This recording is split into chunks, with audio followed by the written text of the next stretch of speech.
Bien, hermano, en esta porción de la Escritura vemos cómo Juan está mirando por medio de una visión el conflicto que existe entre el reino de Dios y el reino de Satanás. Él ve que la fuente de todo pecado, maldad, persecución y sufrimiento en la tierra proviene en gran medida, no siempre, pero en gran medida proviene de una batalla que existe entre las fuerzas de Dios y las fuerzas de Satanás. Ambos reinos y sus súbditos, los súbditos son los que pertenecen a cada reino. Fíjense que los reinos están enemistados, las dos cabezas de los dos reinos, que es Dios y Satanás, están enemistados, y los súbditos de cada reino también están enemistados. Ambos reinos y sus súbditos pelean entre sí por el dominio en las esferas espirituales y terrenales. Pero la Escritura enseña que Cristo es el que tendrá el dominio, pues a pesar de los constantes intentos de Satanás por impedir la obra redentora de Cristo, por ejemplo, su intento fue fallido. Cristo ha vencido, ha sido exaltado y ahora comparte su victoria con los creyentes, aunque eso no implica, y escuchen bien, que no permitirá el sufrimiento de su pueblo. Cristo mismo, para vencer, tuvo primero que sufrir, pero dará a su pueblo la capacidad de resistir pacientemente cualquier aflicción futura y de ver consumada la victoria de Jesús y por ende la nuestra también. Y eso es lo que nos enseña este pasaje. Por eso les invito a que consideremos cómo la Navidad produjo una nueva fase de esa guerra en el ámbito, entre esta lucha entre el reino del bien y el reino del mal. Miremos los versículos desde el 1 hasta el 4, en donde dice que aparece en el cielo una señal, una mujer vestida de sol, con la luna debajo de sus pies y sobre su cabeza una corona de 12 estrellas. ¿Quién es esta mujer? Si ustedes notan, ahí hay una referencia, hay que buscar la referencia. Vamos a ir a Génesis, capítulo 37, versículo 9, sin irnos obviamente de Apocalipsis, porque estamos trabajando en Apocalipsis, pero en Génesis, capítulo 37, el versículo 9, nos va a decir esta mujer quién es.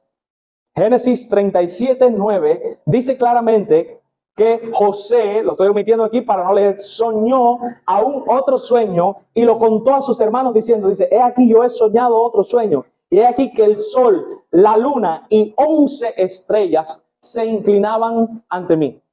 El sol, la luna y 11 estrellas se inclinaban ante mí, o sea, sus 11 hermanos. O sea, estamos viendo que estas 12 estrellas en las cuales está esta mujer son los 12 patriarcas, los descendientes de Abraham, de Isaac y de Jacob. ¿Okay? Miren el texto de nuevo. Dice claramente una mujer vestida de sol, ahí está el sol, y con la luna debajo de los pies, lo mismo que dice Génesis, el sol y la luna, y 11 estrellas, pero él era la estrella 12. Entonces esta mujer vestida de sol, con la luna debajo de sus pies, que no es la Virgen María ni nada de eso como la presentan los católicos.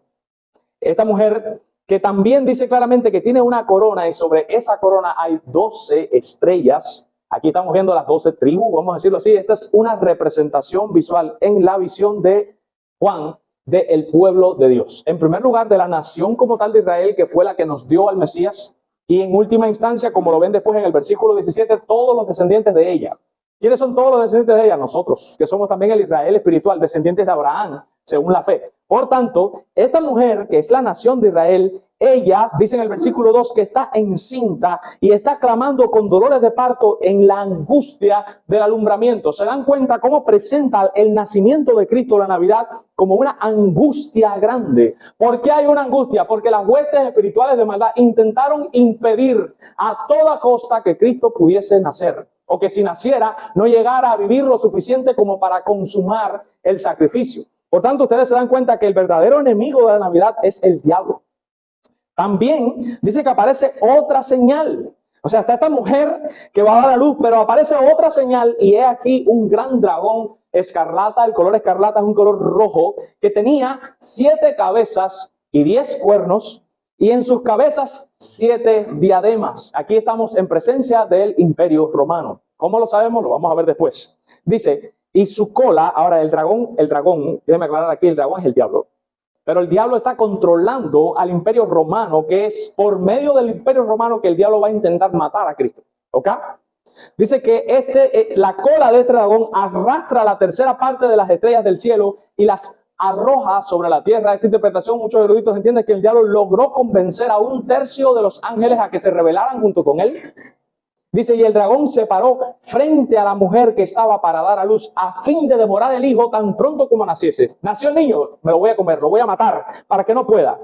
Y ella dio a luz un hijo varón. ¿En qué momento intentó este dragón acabar con el niño? Lo vemos en Mateo, vamos a buscar Mateo, capítulo 2, versículos desde el 13 hasta el 16. Mateo, capítulo 2, versículos desde el 13 hasta el 16. Dice de la siguiente manera.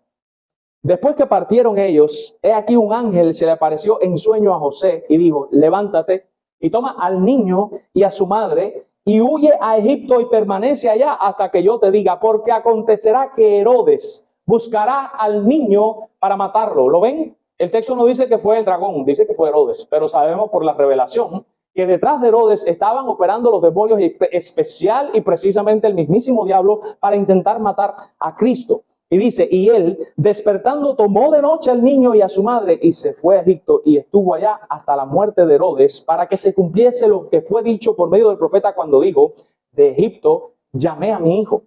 Herodes entonces, cuando se vio burlado por los magos, se enojó mucho y mandó a matar, mírenlo ahí, a todos los niños menores de 2 años que había en Belén y en todos sus alrededores, conforme al tiempo que había inquirido de los magos.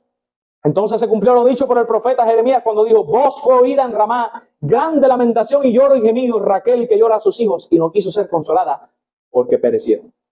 ¿Lo ven ahí? Entonces sí, hubo un intento de matar al niño Jesús luego de su natividad, y ese intento fue por parte del diablo para que él no lograra consumar la obra de redención en la cruz del Calvario. Ahora, en el versículo 4, estamos en Apocalipsis, recuerden, en el versículo 4, en la parte B, que dice claramente, o sea, en la parte 5, dice que este niño varón regirá con vara de hierro a todas las naciones. Esto es lo que quería evitar el diablo, que Cristo pudiese salvarnos en la cruz del Calvario y que le quitara a él el dominio que él tenía sobre todas las naciones y todos los imperios. ¿Lo tenía el diablo? Sí. El diablo lo tentó y le dijo, mira, le mostró todos los grandes reinos y le dijo, todo esto es mío, todo esto te daré si postrado tú me adoras. Pero cuando Cristo muere en la cruz del Calvario y resucita, que se le aparece a sus discípulos por última vez antes de ascender al cielo, que él les dijo, toda potestad me ha sido dada en los cielos y en la tierra, por tanto, id a todas las naciones y bautícenlos en el nombre del Padre, del Hijo y del Espíritu Santo, enseñándoles a que guarden todas las cosas, y aquí yo estoy con vosotros todos los días hasta el fin del mundo. O sea, Cristo lo dejó bien claro. Ahora soy yo el que tiene el dominio. Ya no es el diablo. O sea, ya los reinos no son de él. Ahora el reino es del Mesías. Este Mesías regirá a las naciones con vara de hierro, y el diablo estaba intentando que él consumara la obra de expiación y que no le pudiera arrebatar el dominio. Sin embargo, Cristo se lo arrebató tajantemente. En su triunfo en la cruz y luego en su resurrección quedó demostrado que él era Dios y que había complacido al Padre y había satisfizo, y que él satisfizo la ira de Dios en la cruz del Calvario, y por tanto, cuando él resucita, se le da un cuerpo glorificado. Él permanece durante 40 días apareciéndosele a varios hermanos, pero la Escritura dice que ascendió, y ahí terminan los evangelios. Pero como tenemos toda la Escritura, nosotros podemos saber ¿qué ocurrió después que esa nube subió por ahí para arriba, que ya ellos lo perdieron de vista y no se sabe? Yo les voy a decir qué es lo que pasó.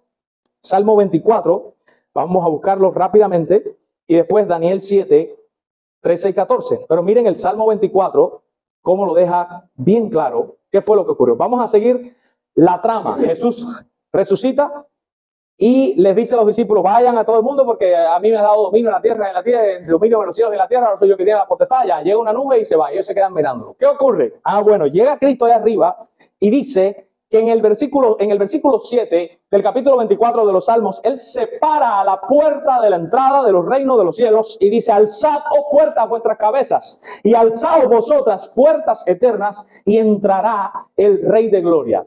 Ábranse, que voy a pasar y soy el Rey de Gloria. Sin embargo, los moradores del cielo están abismados o ensimismados porque por primera vez están viendo a un ser humano. Recuerden, Cristo asciende como humano glorificado. Él es Dios, pero es hombre también. Y él, el cuerpo que tiene es un cuerpo de carne, se lo dijo, miren, metan mis manos aquí, toca, ven, pon aquí para que vea, yo no soy un espíritu, así mismo se lo dijo. Él llega allá arriba con un cuerpo de carne y hueso como el de nosotros y se para y dice, ábranse, que va a entrar el Rey de Gloria. Y entonces el cielo se queda asombrado y dice, ¿quién es este Rey de Gloria? Y él responde, este Rey de Gloria es Jehová, el fuerte y valiente, el poderoso en batalla. Álcense puertas y vuestras cabezas que se ensanchen, y álcense ustedes puertas eternas y entrará el Rey de Gloria. Y bueno, pero ¿quién es este Rey de Gloria? Y él responde, Jehová de los ejércitos.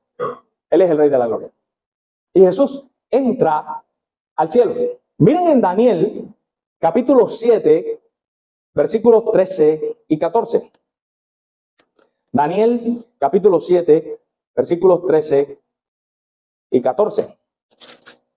Sigue diciendo la escritura, ¿qué ocurrió?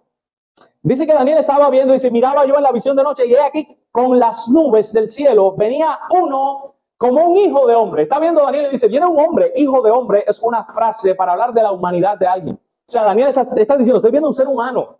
Viene un humano que viene sobre las nubes, pero no viene para la tierra. Miren el texto, va para el cielo. O sea, esto es lo que estamos viendo, que Jesús es llevado al cielo en una nube. Él va para el cielo, dice, y vino hasta el anciano de días. Síganse imaginando la historia. Llega en la nube, alzad o puertas vuestras cabezas. ¿Quién es el terreno? Jehová, el Rey de la Gloria. Entra. ¿Hasta dónde entra? Dice el texto que entró hasta el anciano de días. ¿Quién es el anciano de días? El Padre. El Dios Todopoderoso.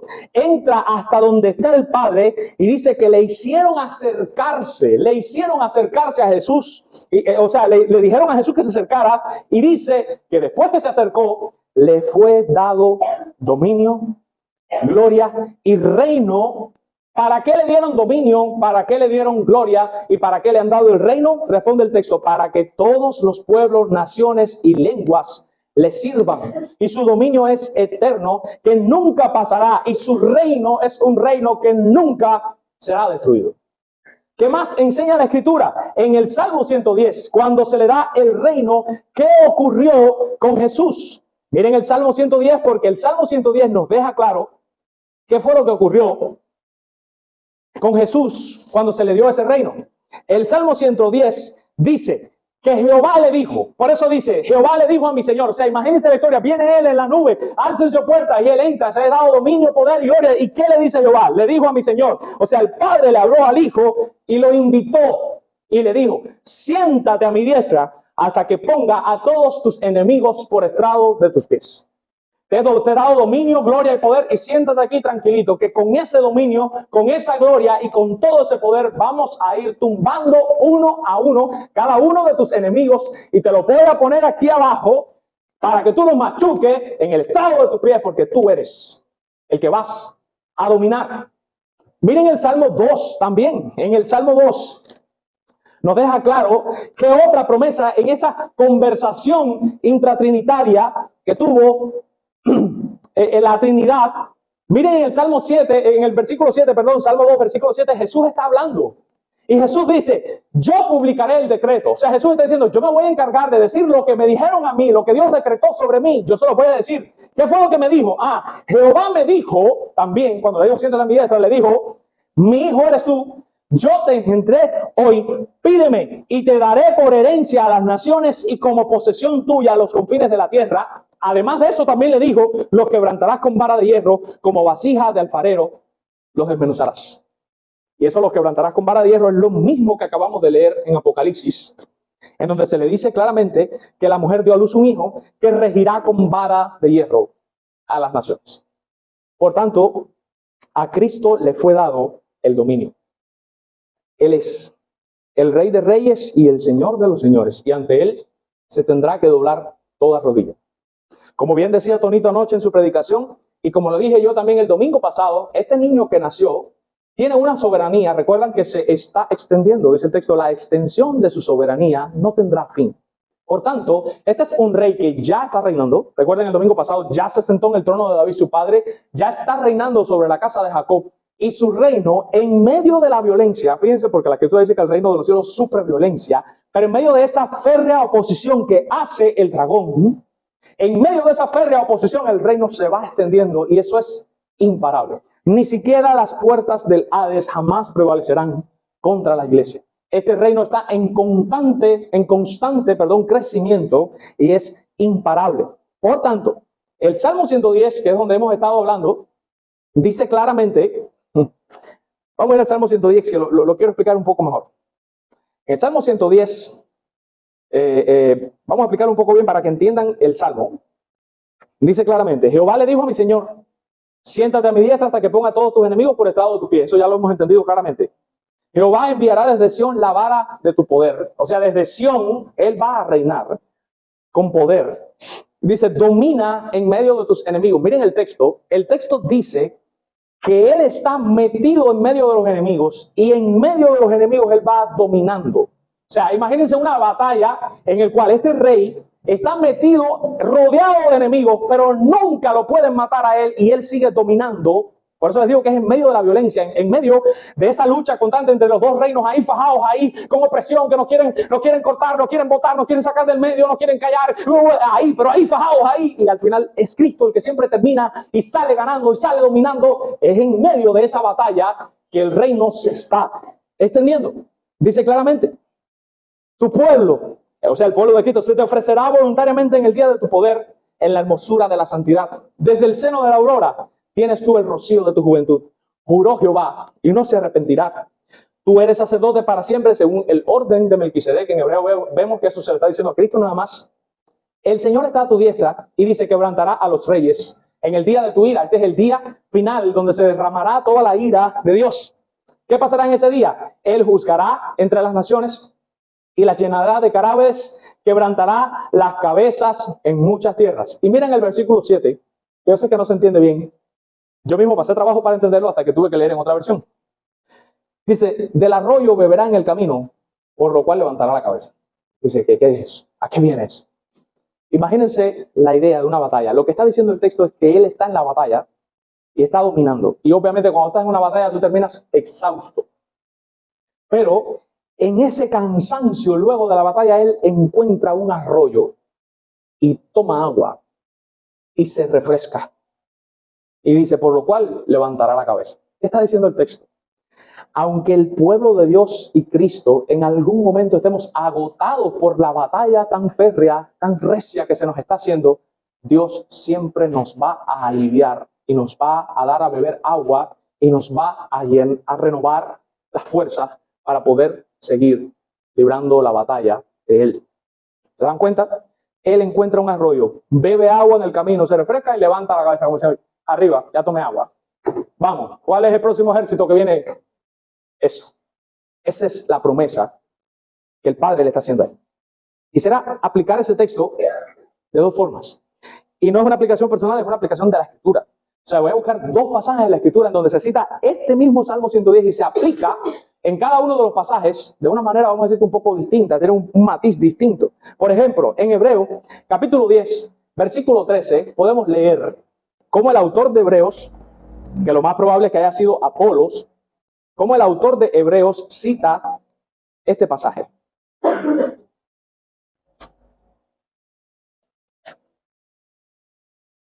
Hebreos capítulo 10, el versículo 13, dice claramente. Vamos a leer desde el 12, dice, pero Cristo, habiendo ofrecido una vez para siempre un solo sacrificio por los pecados, se ha sentado a la diestra de Dios. De ahí en adelante, esperando a que sus enemigos sean puestos por estrado de sus pies. Si usted lee arriba el contexto, que se los voy a decir, para no... En el versículo 6 ustedes ven que dice, holocausto y expiaciones por el pecado no quisiste. Por tanto, he aquí que vengo, Dios, para hacer tu voluntad. En otro pasaje dice, me preparaste cuerpo. Ahí está hablando de la encarnación. Dios le preparó un cuerpo a Cristo. O sea, le añadió una segunda naturaleza para venir, para Él ser el sacrificio. Porque los sacrificios, el sistema de sacrificios no estaba siendo suficiente. Él es el verdadero sacrificio. Y Él viene y muere por nosotros. Después que Él muere y lo hace perfecto, dice la Escritura que Él logró, versículo 9, he aquí vengo Dios para hacer tu voluntad. Quítalo primero, el antiguo pacto, para establecer esto último. O sea, ya no nos vamos a regir por el antiguo pacto como hacen los adventistas o como hacen los judíos mesiánicos. No. Jesús le dijo, quítalo primero y establece esto último que acabo de hacer yo. ¿Qué es lo último que hay que establecer? El nuevo pacto. Estamos entonces en el nuevo pacto y dice, y fíjense para que ustedes vean, está contrastando los dos pactos, dice que en el antiguo pacto, versículo 11, todo sacerdote estaba día tras día ministrando, no se podía sentar, tenía que estar parado. Llegó una ofrenda, llegó otro, y tenía que hacer 10, 12, 15, 20, 30, 50 diarias, todos los días ofrenda, vamos, ofrenda, ven. Sin embargo, Cristo, y aquí es donde está el 12 que empieza con un pero, miren el contraste, los sacerdotes anteriores no se podían ni sentar, era todo el tiempo haciendo ofrenda uno tras otro, pero Cristo fue distinto. Cristo, habiendo ofrecido una sola vez y para siempre un solo sacrificio por los pecados, se ha sentado, acabó. No tiene nada que hacer. Lo que era suficiente lo hizo de una sola vez y para siempre, se acabó. Y está sentado a la diestra, obviamente, y dice que de ahí en adelante, esa frase, presten atención, de ahí en adelante, esperando hasta que todos sus enemigos sean puestos por estrado de sus pies. Cristo se sentó en el trono de David y dice el texto de ahí en adelante. ¿De ahí en adelante cuándo? Desde que se sentó. O sea, el texto está diciendo que desde que él ya se sentó, que sabemos que fue cuando resucitó, ascendió, entró al cielo y lo sentaron a la diestra, le dieron poder, dominio y gloria. Desde que se sentó, dice el texto explícitamente que está esperando hasta que todos sus enemigos sean puestos por el estrado de sus pies. Y si usted mira el contexto, está diciendo que la manera en la cual eso se va a lograr es por el sacrificio perfecto que Él hizo en la cruz del Calvario. Hermanos, déjenme decirles que cada uno de nosotros es uno de esos enemigos que Cristo ha puesto debajo del estrado de sus pies. Cada uno de nosotros estaba enemistado con Dios y no quería saber nada de Dios ni le importaban los planes de Dios. Y cuando usted nació, usted no dijo, ¿cómo puedo glorificar a Dios? ¿Y cómo puedo sacrificar mi vida? Y aunque no pueda disfrutarla para agradar al Señor. Mentira, todos nosotros teníamos planes y Dios no estaba en ellos. Pero Dios dominó en medio de sus enemigos y nos conquistó y nos rindió a su voluntad y nos hizo sus súbditos y ganó nuestro corazón. Y todos nosotros vinimos rendidos y nos pusimos al estrado de los pies de Él, debajo de sus pies. Él nos domina ahora a nosotros y nos conquistó. Por tanto, podemos ver que sí, una manera de conquistar que tiene este rey es por medio del evangelio. Ahí es donde les hablo de la responsabilidad de la iglesia de predicarlo. Porque así como mismo fuimos conquistados cada uno de nosotros, hay mucha gente allá afuera que Cristo los está reclamando para sí y nosotros somos la agencia misionera que Él quiere usar para coger a todos esos enemigos y ponerlos debajo de sus pies. Esas a las buenas. Los que crean y se arrepientan. Pero existe otra manera de subyugar a los enemigos a las malas. Y está en otro pasaje. Primera de los Corintios, capítulo 15, versículos desde el 23 al 25. Primera de los Corintios, capítulo 15, versículos desde el 23 al 25. Aquí está hablando de la resurrección de Cristo y Pablo está diciendo, mira, hay un orden en la resurrección. Versículo 23 dice, pero cada uno a su debido orden. O sea, Cristo, que Él es la primicia, Él es el primero en resucitar para vida eterna. Luego, los que son de Cristo en su venida. O sea, cuando Cristo venga a la venida va a haber una segunda resurrección. Dice luego el fin. Cuando entregue el reino, o sea, cuando Cristo, hay una elipsis ahí, cuando Cristo le entregue el reino a Dios y Padre. O sea, cuando ya se consume todo después del juicio, Cristo vendrá y se presentará delante del Padre y le diga, mira, este es el reino, esto fue lo que yo logré, lo que conquisté en la batalla, yo te lo entrego a ti y nos entregará todo el reino que Cristo logró, se lo entregará al Padre, está diciendo el texto. ¿Y qué? ¿Cuándo hará? Dice, cuando haya suprimido a todo dominio, toda autoridad y toda potencia. Y miren el 25, porque es preciso que, o sea, es necesario, se necesita, es menester que Él reine, y la idea ahí como que ya lo está haciendo, es preciso que Él esté reinando hasta que, ¿hasta cuándo? Bueno, reinará por siempre, pero en este sentido, este reinado de dominio y de extensión, hasta que haya puesto todos sus enemigos por estrado de sus pies. Y vuelve a citar el Salmo 110.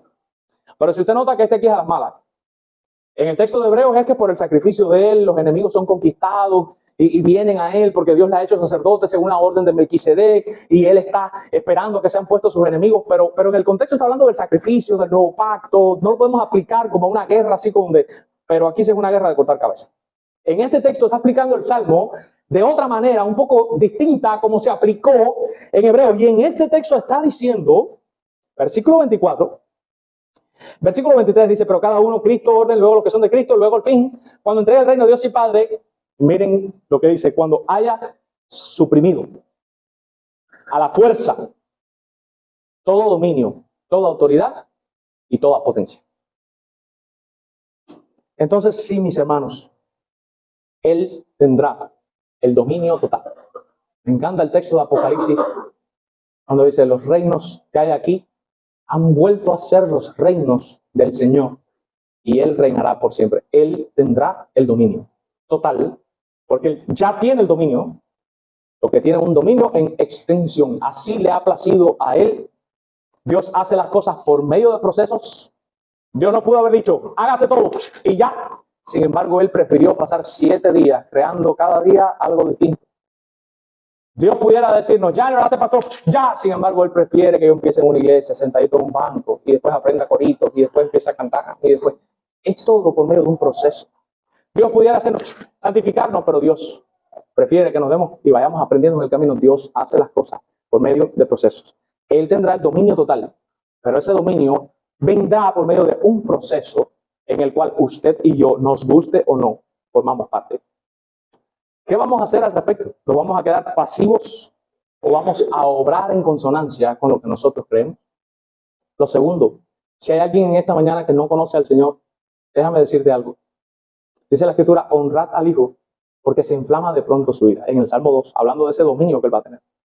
Cristo va a tener el dominio sí o sí, te guste o te moleste, lo va a tener Él. Por tanto, te conviene, y escucha la frase, te conviene a las buenas someterte ahora al dominio del Mesías, porque si no lo haces a las buenas, serás sometido a las malas, al dominio, y Él le dará el reino, lo compartirá también con nosotros, que dice la Escritura, que nos dice al que venciere, lo dejaré que se siente conmigo en el trono, dice la Escritura, reinaremos juntamente con Él, pero al que no, dice que lo único que está reservado para ellos es una horrenda expectación de juicio que ha de consumir y devorar a todos los adversarios. Todos los enemigos de Cristo serán sometidos a Él y serán lanzados al lago que arde con fuego y azufre. Y en el infierno no reina el diablo.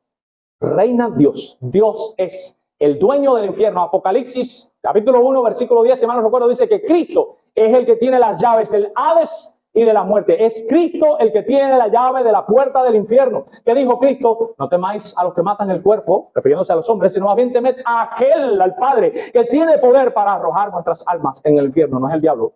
El que controla quién entra y quién sale del infierno es Dios. Por tanto, es mi deber advertirte que debes someterte al dominio del Mesías por las buenas, si no serás sometido a las malas. Si eres sometido a las buenas por gracia, Dios compartirá su reino contigo. Si eres sometido a las malas, Dios compartirá su ira contigo. Por tanto, cree en el Señor Jesucristo y arrepiéntete de todos tus pecados para que te sea concedida la vida eterna. Vamos a orar.